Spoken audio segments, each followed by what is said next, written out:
Hola a todos, mucho gusto de saludarlos. Mi nombre es Abigail del Valle. Hola, muy buenos días a todos compañeros. Mi nombre es Diego Josías Juan. Hola a todos, es un placer saludarlos. Soy Melitri González.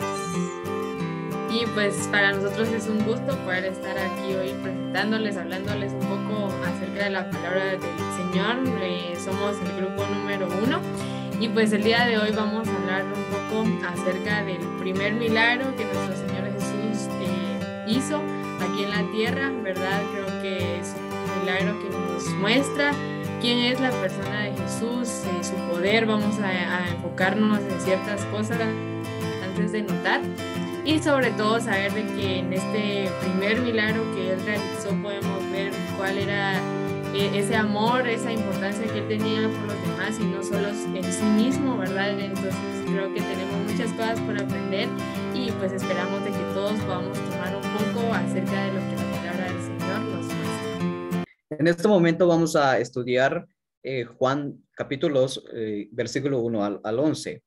Primero vamos a conocer lo que es el contexto histórico del libro de Juan. El autor. El autor no se identifica hasta el final del libro. Según el apóstol Juan, uno de los amigos terrenales más íntimos de Jesús, entonces acá vemos que el autor es el apóstol Juan, uno de los discípulos de Jesús. Su padre se llama Zebedeo y su madre Salomé. Juan murió desde su vejez del año 100 después de Cristo.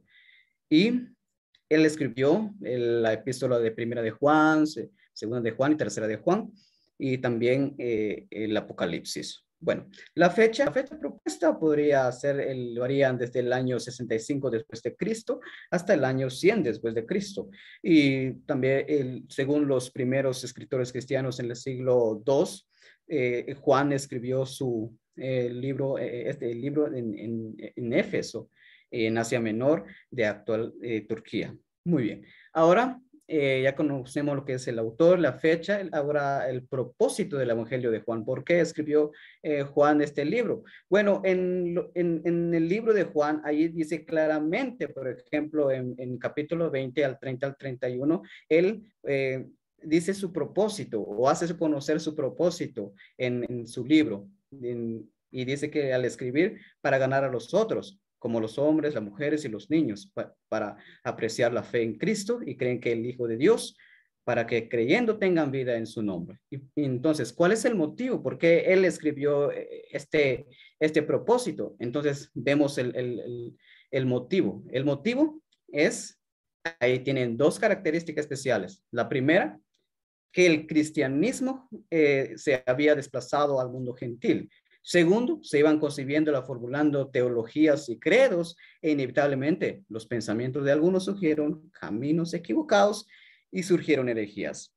Ahí vemos que los caminos equivocados, entonces es alguno de los motivos de Juan y también surgieron herejías.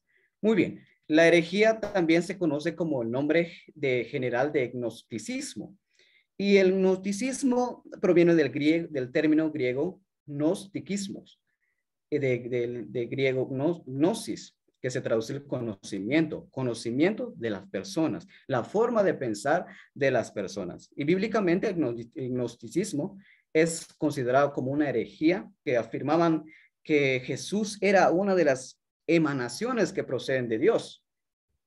Mantenían que no era divino en ningún sentido real. También decían que Jesús no tenía cuerpo real. En conclusión, todas esas herejías son las que movió a Juan a escribir su libro. Muy bien. Ahora tenemos acá el contexto histórico del texto. Todo lo que hizo Jesús en ese momento, hay un porqué. Según los profetas del Antiguo Testamento profetizaban en lo sucedido, ¿verdad? Al considerar el significado de lo que hizo Jesús en esa boda, o sea que al convertir el agua en vino, entonces trae en nuestra mente la día de la boda simboliza la unión de Dios con Israel. Entonces, ese es el contexto histórico de nuestro pasaje. Bueno, entonces ahorita pues vamos a ver un poco acerca del contexto cultural de nuestro pasaje, ¿verdad? Que como mencionamos era Juan 2, 1 al 11, ¿verdad? Entonces, como bien sabemos, la historia como que se desenvuelve acerca de una boda, ¿verdad? No se mencionan quiénes son estas personas, pero es importante saber de que las bodas, ¿verdad? En el contexto cultural, en ese tiempo de Jesús, las bodas venían después del acto de votos de compromiso, que esto era como, podríamos decir como la boda civil para nosotros, ¿verdad? Que ellos se comprometían y todo, pero no significaba que ya podían ir a vivir juntos, sino que después de eso venía la celebración, que era ya la fiesta de la boda, que estas podían durar entre 6 a 14 días. Entonces, sí podríamos pensar de que era una cultura que le gustaba mucho celebrar, ¿verdad? Entonces sí era, pues que podemos, eso es un dato muy importante en el hecho de que por qué era importante siempre tener como toda la comida que necesitaban o el vino. Entonces eso eran muchas cosas que envolvían el hecho de que la fiesta se desenvolviera de entre 6 a 14 días, ¿verdad? Entonces también otra de las cosas que era importante para las celebraciones era el vino, ¿verdad? Porque, o sea, era una parte esencial de la fiesta, ¿verdad? Y el hecho de que el vino se acabara podía significar una vergüenza para toda la familia, ¿verdad? Se ponían en una situación como de aprietos, podríamos decir, porque era como, bueno, si ya no tienen vino, entonces eso significaba de que o realmente no, o habían invitado a gente de más, o habían llegado personas de que no eran invitadas, ¿verdad? Entonces, esto nos mostraba, ¿verdad? Que esto podía significar algo muy vergonzoso para toda la familia y principalmente, pues podríamos pensar que para el novio, ¿verdad? O para la pareja. También, pues otra de las cosas que se mencionan un personaje es el maestre Sala, ¿verdad? Que esta persona era la encargada como de ver que el vino, la comida y otras cosas en la fiesta estuvieran bien. Entonces, es importante entender la cultura en la que ellos estaban porque para nosotros no tendría tanto sentido de que, bueno, se acabó el vino, se acabó, pero para ellos no era de esta manera. Entonces, esta era la manera en la que ellos celebraban las bodas y es importante que nosotros podamos conocer cuál es este contexto cultural en el que las fiestas de los judíos se desenvolvían. Tengo el agrado de presentarles el contexto literario. Entonces, el contexto literario lo dividí en dos fragmentos, lo dividimos en dos fragmentos, el contexto inmediato y el contexto remoto. Comenzamos con el contexto inmediato, anterior al pasaje. Primeramente tenemos el registro del bautismo de Jesús en 1:31-34, la fuerte declaración de Juan sobre Jesús cuando dice, he aquí el Cordero de Dios, en el versículo 36, y el llamamiento de Natanael en el versículo 47, quien después, al desarrollo de ese pasaje, es conocida por el elogio de Jesús hecha sobre Natanael por ser un verdadero israelita, quien reconoce a Jesús como el Mesías, como el Rey y como el Hijo de Dios. Entonces, dicho esto, ahora sí conozcamos parte del contexto inmediato, posterior al pasaje. En el versículo 12 del capítulo 2 registra de que después de que Jesús hace su primera señal, baja juntamente con sus discípulos a Capernaum. Y de ahí, pues, cuando la Pascua se acerca, sube a Jerusalén. Allá en Jerusalén, muchos creyeron en Jesús. El versículo 23 del capítulo 2 y el capítulo 3 encuentra una escena donde Jesús tiene un encuentro con el famoso Nicodemo, quien es parte del club de los fariseos. Ahora sí, conozcamos el contexto remoto, que prácticamente es un panorama muy, muy general del libro. Entonces, en la primera sección encontramos el desarrollo de Jesús que hace Juan y pues hecho hombre, ¿no? El capítulo 1, 19-34, trata de la predicación de Juan el Bautista. Luego el 4, 1-24, es la conversación de Jesús con la mujer samaritana. En el capítulo 4, 43-54, es la sanidad de la hija de un oficial, de un rey, hecha por Jesús. O sea, la sanidad.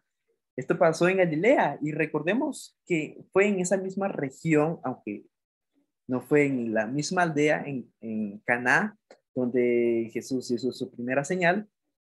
En el capítulo 5, 1-12, 50 es la sección más grande porque es muy conocida por la oposición que recibe Jesús por sus enseñanzas, por sus prodigios, por sus milagros, es decir, prácticamente por su ministerio, por su desarrollo, como el Hijo de Dios, como un servidor, como el rey, ¿no?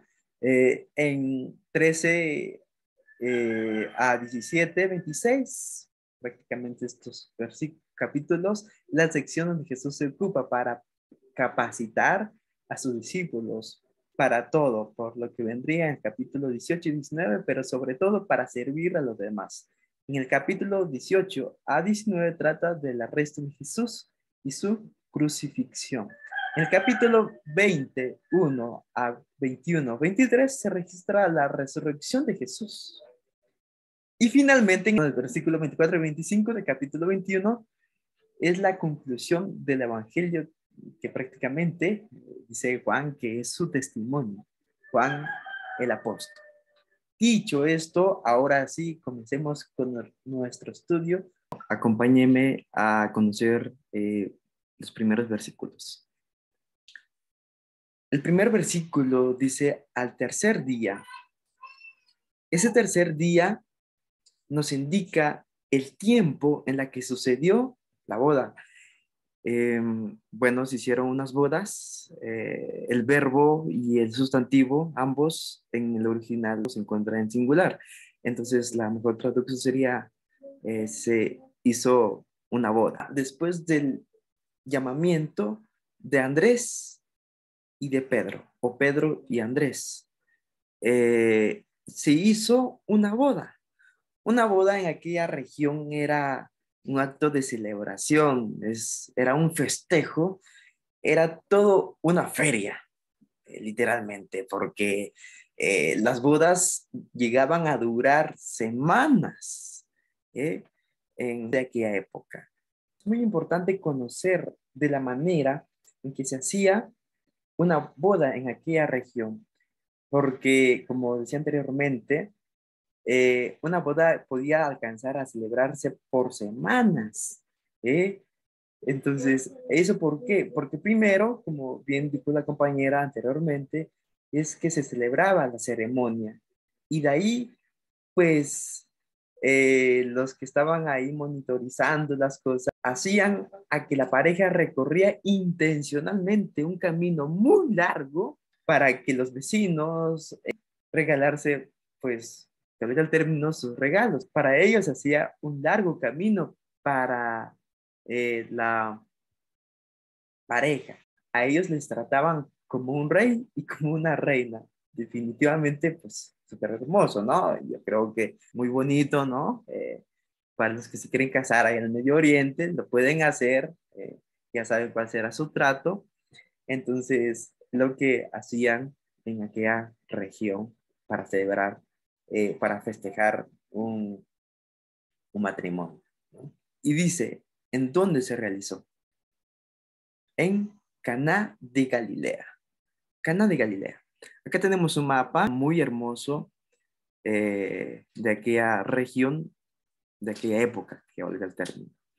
Tenemos a Judea, Samaria, Decápolis, Perea y Galilea, la que está marcada en amarillo. Vamos a hacer un zoom en la siguiente presentación. Acá hicimos un zoom. Caná de Galilea es nuestro objetivo. ¿Dónde encontramos Caná de Galilea? En la parte sur de Nazaret. De acá.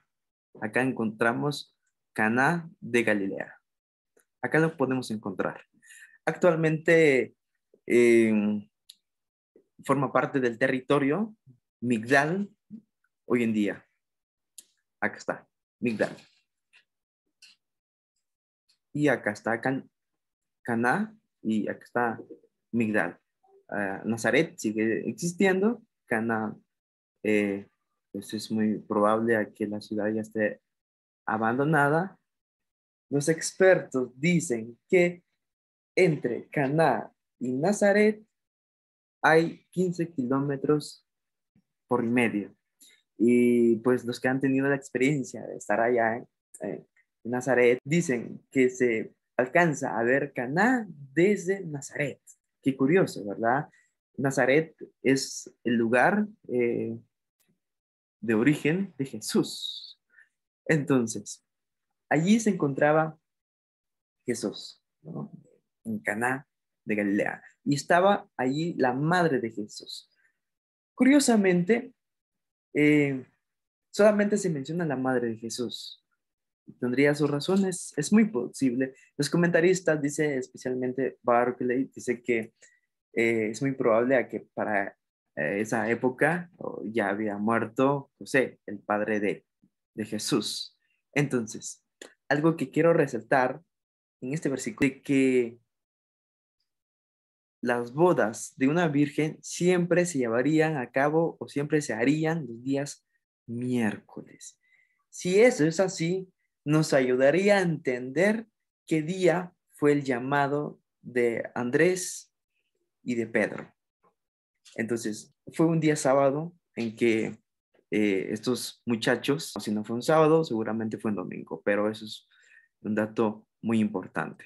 Y luego dice, y fueron también invitados a la boda Jesús y sus discípulos fueron invitados de honor. ¿Quién fue el que se casó? Pues bueno, hay un evangelio que no se incluyó dentro de nuestro canon que dice que la madre de Jesús era hermana de la madre del novio. Y una tradición dice de que el novio era Juan el apóstol, es decir, el escritor de este evangelio.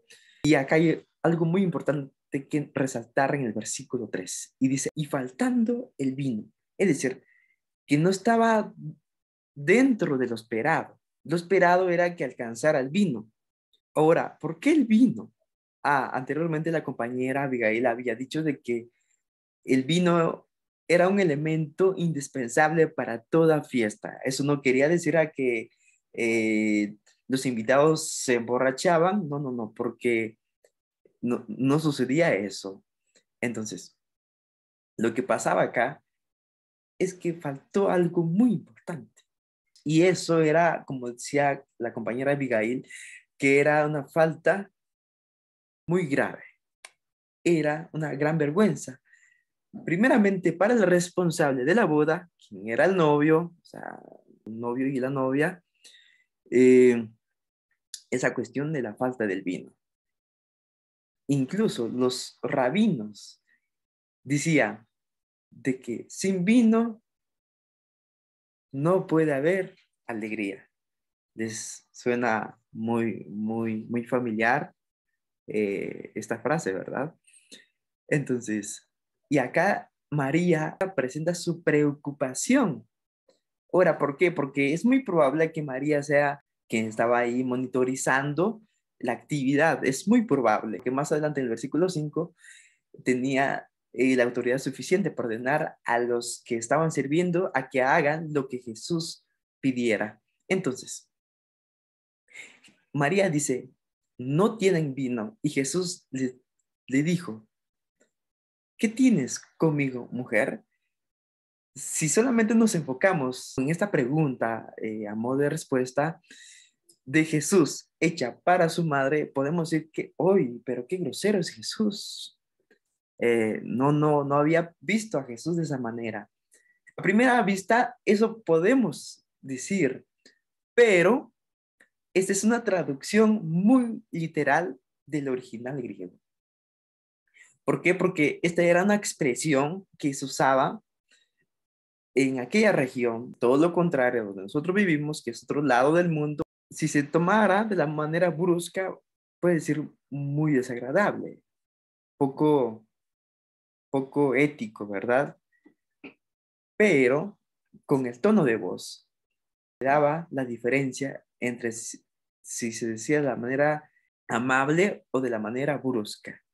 Entonces, y más adelante, María dice a los siervos, haced lo que Jesús diga. Entonces, eso nos ayuda a entender de que el mensaje no fue de manera brusca, sino que el mensaje fue de la manera amable de Jesús. ¿Cuáles serían las posibles frases o lo que quería dar a entender Jesús a María?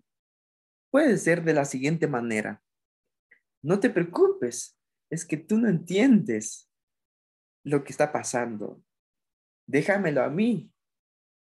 Yo lo resolveré a mi manera. Y luego en versículo 5 encontramos una escena donde la madre de Jesús da la orden, sirvientes, a que hagan lo que Jesús tiene que hacer. ¿Por qué? Porque ha llegado, el que va a solucionar ese problema. Entonces, de esto se trata esta pequeña sección. Seguimos con nuestro versículo. Aquí tenemos el versículo número 6 y dice que estaban ahí 6 tinajas de piedra para agua conforme al rito de las purificaciones de los judíos. Aquí tenemos 2 imágenes que pueden observar, las tinajas de piedra y también cómo usan el agua, ¿verdad? Entonces, acá, por ejemplo, en la versión Reina Valera, el versículo se traduce como por cántaros, ¿verdad? Y dice que cada tinaja cabían 2 o 3 cántaros. Es decir, que cada tinaja contiene 50 o 70 litros, según la Biblia de la traducción Dios habla hoy. Entonces, ¿por qué menciona Juan este detalle? Naturalmente para hacer resaltar la grandeza del don de Cristo. Entonces, lo que vemos también, el agua, los judíos, ellos usan el agua en diferentes maneras. Por ejemplo, las aguas se necesitan para 2 cosas. La primera, para lavar los pies al entrar de la casa. Segundo, se necesita para lavarse las manos, y de igual manera el agua es utilizada por los judíos estrictos, donde lavan su mano. Si no lo hacen, se tenían técnicamente inmundos. Muy bien. Y también tenemos el siguiente versículo, el versículo número 7. Dice que Jesús les dijo, llenad estas tinajas de agua, y las llenaron hasta arriba. Entonces les dijo, sacad ahora y llévanlo al maestresala. Y se lo llevaron. Entonces, en este versículo vemos que Jesús dijo que llenaran las tinajas hasta el borde, como podemos observar aquí en nuestra imagen. Entonces, Jesús dijo en esta manera, y Juan da este detalle para que sepa que allí no se metió más que agua, ¿verdad? Entonces, y ahora el versículo 8, el versículo 8, tenemos, entonces le dijo, sacad ahora y llevadlo al maestresala, y se lo llevaron. Entonces, sacad ahora, en esta palabra de cuando Jesús dijo, sacad ahora, entonces vemos que parece ser que lo que aquellos hombres sacaron era agua, que se transformó inmediatamente en vino. De igual manera, acá vemos lo que es llevarlo al maestresala. Quiere decir que quién es esa persona y por qué lo llevaron los sirvientes a ellos, ¿verdad? Entonces, en eso tomamos en cuenta que en los banquetes romanos había una persona al que llamaban arbiter vivendi, algo así, el encargado de la bebida.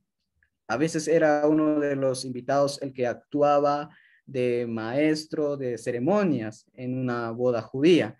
Entonces es también lo que nos trata de decir Juan acá, pero nuestro equivalente, por ejemplo, acá en nuestro versículo, también se relaciona porque el personaje es el que se encarga de todo. Entonces estaba a cargo de las colocaciones a los invitados y de la organización de la fiesta en general. Bueno, y pues siguiendo con los versículos del 9 al 10, ¿verdad? Dice, cuando el maestresala probó el agua hecha vino, sin saber él de dónde era, aunque lo sabían los sirvientes que habían sacado el agua, llamó al esposo y le dijo, todo hombre sirve primero el buen vino, y cuando ya han bebido mucho, entonces el inferior, mas tú has reservado el buen vino hasta ahora.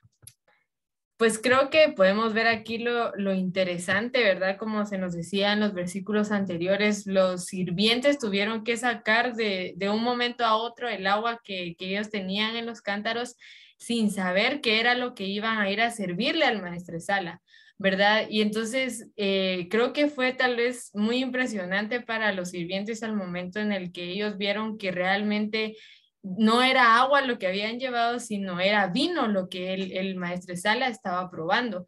Entonces podemos ver aquí que realmente la opinión del maestresala era importante por el hecho de que, como Jesús les mencionó anteriormente, o sea, a quien se lo lleven, llévenselo al maestresala. No les dijo llévenselo a los novios o llévenselo a la familia del novio. Especificó que se lo llevaran al maestresala. Y creo que podemos ver lo importante que era la opinión del maestro en esta cultura, en el sentido de que él les dice, ¿verdad? O sea, él se dirigió al esposo y le dijo, o sea, tú has hecho como que bien, en el sentido de que le dijo, todos guardan el peor vino, por así decirlo, para de último, cuando ya todo el mundo estaba como, ya habían probado el buen vino, ¿verdad? Entonces, aquí vemos que realmente hubo fe tal vez también de parte de los sirvientes en el sentido de que se lo llevaron de un solo y obedecieron lo que María les había dicho a ellos, de que todo lo que Jesús les dijera, eso hicieran. Entonces vemos aquí cuando el maestresala aprueba eso y siente esa delicia de vino, podemos pensar en lo maravilloso que es Jesús aquí, porque Jesús ni siquiera hizo un vino igual al que habían servido, sino que fue un vino hecho aún mejor. Entonces esto nos demuestra también cuál es el poder de Jesús al hacer sus milagros. Él siempre da, él siempre muestra lo mejor, da lo mejor. Y entonces eso era lo que él estaba haciendo en esta ocasión, ¿verdad? Haciendo que la familia, que la fiesta no se arruinara, sino que enfrente de todos saber de que lo que ellos estaban sirviendo era con excelencia, ¿verdad? Entonces es interesante ver cada paso, cómo va surgiendo toda la historia, como ya vimos los puntos anteriores, ¿verdad? Acerca de lo que los otros compañeros ya mencionaron y cómo es de que se llega a tal punto en el que se dice, ay, este vino o sea, es mejor, es aún mejor del que tú ya serviste, ¿verdad? Le dice al novio. Entonces podemos ver aquí la excelencia que había de parte de Jesús al haber hecho el agua en vino, ¿verdad? Porque podemos imaginarnos nosotros qué cosa tan maravillosa ha de haber sido eso para los sirvientes, que quienes sabían, ¿verdad? Porque dice, como dice el versículo 10, ¿verdad? Que no sabían de dónde habían sacado eso, pero los sirvientes sí lo sabían que Jesús era quien había hecho esto. Entonces, como mencioné, ¿verdad? Podemos ver cada uno de los puntos de la historia y ver cómo terminan en este punto, en el hecho de que sí se sirvió el vino, que el maestresala aprobó ese vino, que se lo dijo al novio. O sea, no fue un milagro donde al final fue como que Jesús, para nosotros Jesús es el que quedó exaltado, ¿verdad? Pero podemos ver de que se le rindió como que, ala, qué bueno que hiciste esto, fue al novio, por dejar bien a las personas a las que estaban celebrando. Entonces es precioso ver cómo esto avanza, cómo esta historia, este primer milagro de Jesús fue realizado y por último, como vemos en el versículo 11, dice, este principio de señales hizo Jesús en Caná de Galilea. Como Melqui nos explicó dónde era Caná, ¿verdad? Y vemos que este es el primer milagro que muchos han dicho que fue el que Jesús hizo, ¿verdad? Y entonces aquí vemos el propósito de por qué esta señal está escrita dentro del Evangelio de Juan, porque dice, y manifestó su gloria y sus discípulos creyeron en él. Entonces podemos pensar en lo maravilloso que debe haber sido el haber observado. Yo quiero que simplemente imaginemos esto. O sea, aquí tenían agua y entonces cuando viene Jesús y ellos sirven el agua, se convierte en vino. Y entonces este vino era el mejor, pero era ¿por qué? Porque Jesús lo había hecho. Y realmente yo quiero que ustedes sepan, Jesús no tuvo que usar Toki para convertir esto, ¿verdad? Pero solo imaginar la magnitud de algo que era agua, o sea, ni siquiera, y como vimos en los cántaros que se llenaron hasta arriba, no hubo chance ni de echarle toqui, ¿verdad? A los cántaros, sino que fue ese milagro de verdad hecho por Jesús, y eso mostraba el poder inexplicable que Jesús tenía. Y entonces vemos de que al final, como les digo, Jesús sí fue exaltado porque su gloria fue manifestada. ¿Y cuál fue el propósito? Que sus discípulos creyeran en él, porque sus discípulos podemos pensar en que lo habían empezado a seguir por la forma en que Jesús era, por la forma en la que Jesús se veía, tal vez por la forma en la que Jesús hablaba, ¿verdad? Pero Jesús quiso también mostrarle a sus discípulos, ¿verdad? Y por eso creo que es importante que nosotros notemos, como decía en los primeros versículos, que Jesús y sus discípulos habían sido invitados. Jesús no lo hizo para que su madre lo viera, ¿verdad? Sino que igual, como nos lo menciona Juan, y sus discípulos creyeron en él. Entonces, si podemos entender como que este sentido en el hecho de que Juan era uno de los discípulos, es el discípulo que escribió este libro, y que él expresa eso de esa manera, que ellos creyeron en Jesús. De ver una señal tan grandiosa como esta, podemos entender y ver que en serio este milagro es un milagro sorprendente porque no es cualquier cosa, ¿verdad? Entonces, podemos ver cómo termina esta historia, cómo Jesús va haciendo las cosas y como les digo, al final Él es el que termina glorificado, pero realmente el milagro exterior lo vieron todos los de la fiesta, ¿verdad? Y quienes quedaron bien fueron los novios, que vimos cómo era de importante todo esto en su cultura. Entonces creo que es algo impresionante poder conocer esta parte y esta historia de este milagro tan fascinante.